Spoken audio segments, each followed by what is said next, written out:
पूरे एशिया में ऐसी कई जगहें हैं जहां लोग जाने से डरते हैं, जहां कदम रखते ही एक अलग ही दुनिया का एहसास होता है। ये जगहें आमतौर पर शहर के शोरगुल से अलग अपनी ही रफ्तार में चलती हैं। यहाँ की गलियां, यहाँ की हवा, सब कुछ अलग सा लगता है, लेकिन इन्हें नजरअंदाज भी नहीं कर सकते। ये हमारे समाज का वो हिस्सा हैं जिसे हम देखना नहीं चाहते, लेकिन ये हकीकत है।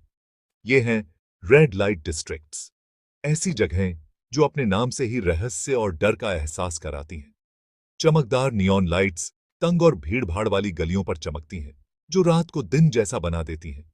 इन गलियों में हर कोना, हर मोड़ एक नई कहानी छुपाए बैठा है, लेकिन इन लाइट्स के नीचे छुपा है दर्द, जिंदा रहने की जद्दोजहद और बिन बोले चीखें। यहाँ हर मुस्कान के पीछे एक कहानी है, और हर कहानी में कहीं ना कहीं दर्द छुपा है। रेड लाइट एरियाज ऐसे मोहल्ले हैं जहां सेक्स वर्क खुलकर और अक्सर संगठित तरीके से होता है। यहां काम करने वाले लोग अक्सर मजबूरी, गरीबी या धोखे की वजह से यहां पहुंचते हैं। ये जगहें मुंबई, बैंकॉक, मनीला और जकार्ता जैसे बड़े शहरों के बीचों बीच हैं। इन शहरों की चमक धमक के बीच ये डिस्ट्रिक्ट्स छुपे हुए हैं, लेकिन इनकी मौजूदगी हर किसी को महसूस होती है। बहुतों के लिए ये गलियां एक मना किया गया संसार हैं, जहां जाने की हिम्मत हर किसी में नहीं होती।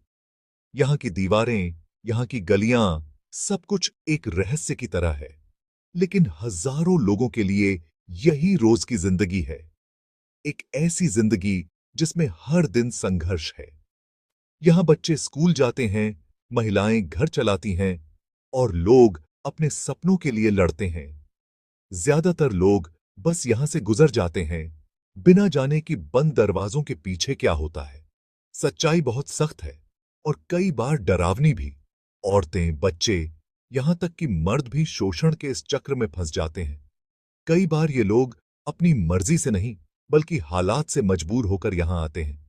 यहां सपने टूटते हैं, लेकिन उम्मीद की कहानियां भी जन्म लेती हैं। कुछ लोग यहां से निकलकर नई शुरुआत करते हैं, तो कुछ यहीं रहकर दूसरों के लिए उम्मीद की किरण बन जाते हैं। इन डिस्ट्रिक्ट्स की हकीकत पर बात करना जरूरी है, ताकि हम इन लोगों की आवाज सुन सकें और उनकी मदद कर सकें। तभी हम इस दर्द को समझ पाएंगे और बेहतर भविष्य के लिए लड़ सकेंगे। बदलाव की शुरुआत समझ से होती है, और समझ तभी आती है जब हम आंखें खोलकर देखें। रेड लाइट डिस्ट्रिक्ट्स एकदम से नहीं बने। इनकी जड़ें बहुत पुराने समय से जुड़ी हैं। जब कॉलोनियल जमाना था, तब सैनिकों और व्यापारियों ने सेक्स वर्क की डिमांड बढ़ाई। लोकल गरीबी और सामाजिक रिवाजों ने इस धंधे को बढ़ने दिया। आज ये इलाके एशिया के कई देशों में मिलते हैं। इंडिया में मुंबई का कमाठीपुरा है, थाईलैंड में पटपोंग और नाना प्लाजा जैसे इलाके फेमस हैं। फिलीपींस में एर्मिटा है और बांग्लादेश में दौलतदिया, जो दुनिया के सबसे बड़े ब्रॉथल विलेज में से एक है। अक्सर सरकारें इन पर ध्यान नहीं देती। कुछ लोग कहते हैं कि ये डिस्ट्रिक्ट्स क्राइम को एक जगह रोक कर रखते हैं। कुछ का मानना है कि गरीबी और बेरोजगारी की वजह से इन्हें हटाना नामुमकिन है, लेकिन असलियत इससे कहीं ज्यादा जटिल है। ये डिस्ट्रिक्ट्स दिखती भी हैं और छुपी भी रहती हैं। ढूंढना आसान है, लेकिन अंदर की सच्चाई समझना मुश्किल। इनके चारों तरफ मिथ्स, चुप्पी और समाज की बेइज्जती का डर है। रेड लाइट डिस्ट्रिक्ट में जिंदगी तब शुरू होती है जब बाकी शहर सोता है।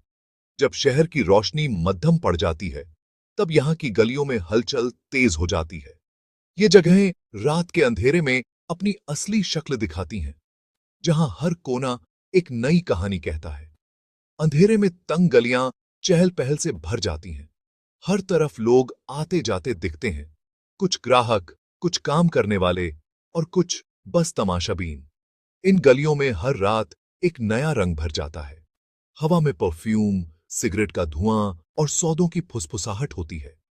हर सांस में एक अलग महक, हर कोने में कोई राज छुपा है। यहाँ की हवा में बेचैनी और उम्मीद दोनों घुली रहती हैं।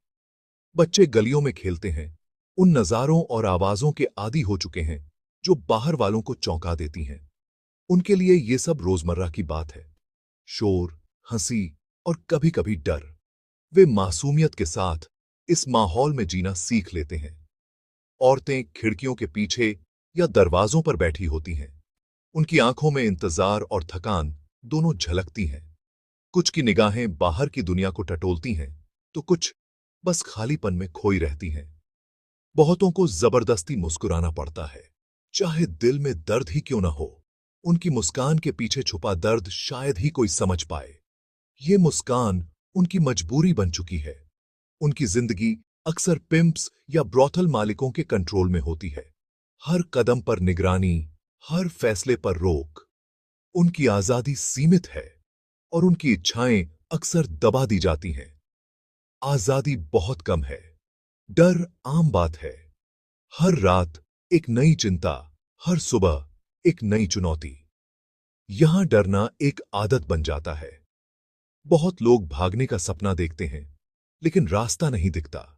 सपनों की उड़ान अक्सर इन दीवारों में कैद हो जाती है। फिर भी उम्मीद की एक हल्की किरण हमेशा बाकी रहती है। क्राइम यहां की रोजमर्रा की बात है। झगड़े, चोरी और हिंसा यहां आम है। हर कोई जानता है कि खतरा कभी भी सामने आ सकता है। चोर, ड्रग डीलर और करप्ट अफसर यहां खुलेआम घूमते हैं।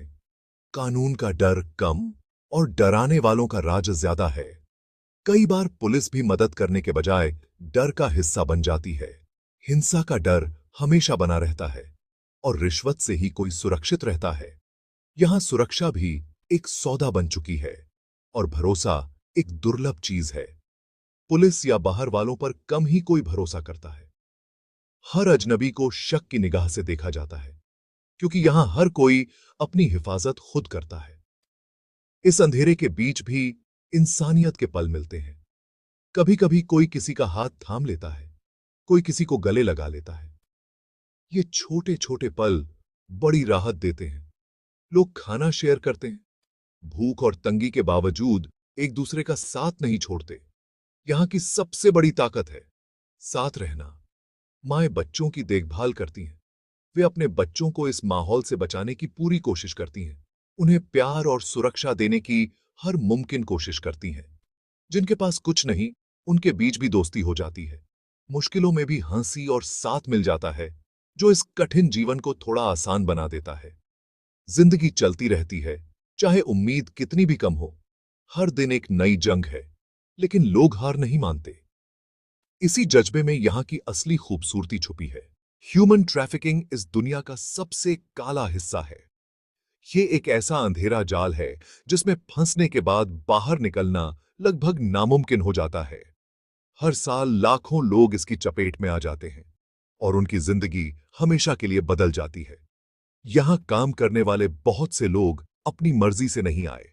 उनकी आंखों में जो दर्द है, वो उनकी मजबूरी की कहानी बयां करता है। ट्रैफिकर्स गरीबी, अनपढ़ता और टूटी हुई फैमिलीज का फायदा उठाते हैं। वे उन लोगों को निशाना बनाते हैं जिनके पास कोई सहारा नहीं होता। लड़कियों को शहर में नौकरी या बेहतर जिंदगी का झांसा दिया जाता है, लेकिन हकीकत में वे ब्रॉथल में फंस जाती हैं। उनके सपनों को कुचल दिया जाता है। कुछ को उनके अपने ही बेच देते हैं, मजबूरी या लालच में। कई बार परिवार को लगता है कि वे अपनी बेटी को बेहतर भविष्य दे रहे हैं, लेकिन सच्चाई कुछ और ही होती है। बच्चे सबसे ज्यादा असुरक्षित हैं। उनके पास न तो सुरक्षा है, न ही कोई आवाज। उन्हें किडनैप किया जाता है, खरीदा या बहला फुसलाकर लाया जाता है। कई बार तो बच्चों को खिलौनों या खाने का लालच देकर फंसाया जाता है। एक बार अंदर आ गए तो बाहर निकलना लगभग नामुमकिन है। दरवाजे बंद हो जाते हैं और आजादी छिन जाती है। धमकी, हिंसा और कर्ज उन्हें चुप करवा देते हैं। डर का माहौल इतना गहरा होता है कि पीड़ित बोलने की हिम्मत नहीं जुटा पाते। कानून शायद ही कभी मदद करता है। कई बार पुलिस भी इन मामलों को नजरअंदाज कर देती है या खुद इस सिस्टम का हिस्सा बन जाती है। क्राइम सिर्फ ट्रैफिकिंग तक ही नहीं रुकता। ये इलाका अपराध का अड्डा बन जाता है। यहां खुलेआम ड्रग्स बिकती हैं। नशे का कारोबार भी इसी अंधेरे में फलता फूलता है। गैंग्स कंट्रोल के लिए लड़ते हैं। इन झगड़ों में कई बार निर्दोष लोग भी फंस जाते हैं। कुछ ब्रॉथल मालिकों का रिश्ता ताकतवर अपराधियों से होता है। ये गठजोड़ इस सिस्टम को और मजबूत बनाता है। पैसा और डर ही इस सिस्टम को चलाते हैं। हर किसी की कीमत लगाई जाती है और इंसानियत कहीं खो जाती है। पीड़ित बोलने से डरते हैं क्योंकि उन्हें और बुरी सजा का डर होता है। उनकी चुप्पी ही उनकी सबसे बड़ी बेड़ियां बन जाती है। ये जुर्म छुपते नहीं हैं। कभी कभी छापे पड़ते हैं, मीडिया में खबरें आती हैं, लेकिन असली बदलाव बहुत मुश्किल से आता है। इनका असर पूरे शहर पर पड़ता है। समाज की नींव हिल जाती है और डर हर गली में महसूस होता है। ड्रग्स से और हिंसा बढ़ती है। इलाज के लिए लोग अस्पताल पहुंचते हैं, लेकिन दर्द कभी खत्म नहीं होता। ट्रैफिकिंग से परिवार टूटते हैं। माँ बाप अपने बच्चों से बिछड़ जाते हैं और रिश्तों में हमेशा के लिए दरार आ जाती है। ये चक्र पीढ़ी दर पीढ़ी चलता रहता है। अगर इसे नहीं रोका गया तो आने वाली नस्लें भी इसी अंधेरे में खो जाएंगी। रेड लाइट एरियाज में हेल्थ प्रॉब्लम्स हर जगह हैं। बहुत से लोग एचआईवी, एड्स और दूसरी सेक्सुअली ट्रांसमिटेड इन्फेक्शन से जूझ रहे हैं। मेडिकल केयर सच में बहुत कम और महंगा है। ज्यादातर लोग डॉक्टर या दवाइयां अफोर्ड नहीं कर सकते। औरतों को खासकर अनचाही प्रेगनेंसी, अनसेफ अबॉर्शन और हिंसा का खतरा रहता है। गंदगी और भीड़-भाड़ वाली जिंदगी हालात को और बिगाड़ देती है। बच्चे कुपोषित रहते हैं और बार-बार बीमार पड़ते हैं। मानसिक स्वास्थ्य यहां एक छुपा हुआ संकट है। डिप्रेशन और ट्रॉमा बहुतों को सताता है। डर और शर्म की वजह से लोग मदद नहीं मांगते। स्टिग्मा बहुत भारी है, अंदर भी और बाहर भी। कुछ नॉन प्रॉफिट ग्रुप्स मदद करने की कोशिश करते हैं। वे फ्री चेकअप, कॉन्डम्स और सपोर्ट देते हैं, लेकिन रिसोर्सेज लिमिटेड हैं। जरूरत बहुत बड़ी है, मदद से कहीं ज्यादा। रानी सिर्फ 14 साल की थी जब एक दूर का रिश्तेदार उसे नौकरी के बहाने शहर ले आया। जल्दी ही वह खुद को कमाठीपुरा के एक छोटे से कमरे में बंद पाई। दिन रात एक जैसे लगने लगे। भागना कोई ऑप्शन नहीं था। उसका कर्ज बढ़ता ही जा रहा था। अली की मां एक ब्रॉथल में काम करती है। वह वॉलंटियर्स द्वारा चलाए जा रहे एक छोटे स्कूल में पढ़ता है। वह टीचर बनने का सपना देखता है, लेकिन हर दिन उसे पुलिस रेड, हिंसा और भूख देखनी पड़ती है। वह चाहता है कि इन दीवारों के बाहर की जिंदगी देख सके। माया, जो कभी डांसर थी, अब दूसरी लड़कियों को बचाने में मदद करती है। वह कई सालों की मारपीट के बाद भाग निकली। उसकी सर्वाइवल की कहानी दूसरों को हिम्मत देती है। उसे लगता है कि उम्मीद सच में होती है, चाहे जगह कितनी भी अंधेरी हो। ऐसी कहानियां आम हैं। हर पीड़ित का सफर अलग है, लेकिन सब में दर्द और हिम्मत है। इन आवाजों को इज्जत और ध्यान से सुनना चाहिए। कानून तो हैं, लेकिन अक्सर उनका पालन सही से नहीं होता। कुछ देशों में सेक्स वर्क लीगल है, लेकिन रेगुलेट नहीं है। कहीं कहीं पूरी तरह बैन है, जिससे वर्कर्स को छुपकर काम करना पड़ता। करप्शन और डर हालात को और बिगाड़ देते हैं। पुलिस कई बार ताकतवरों को बचाती है, कमजोरों को नहीं।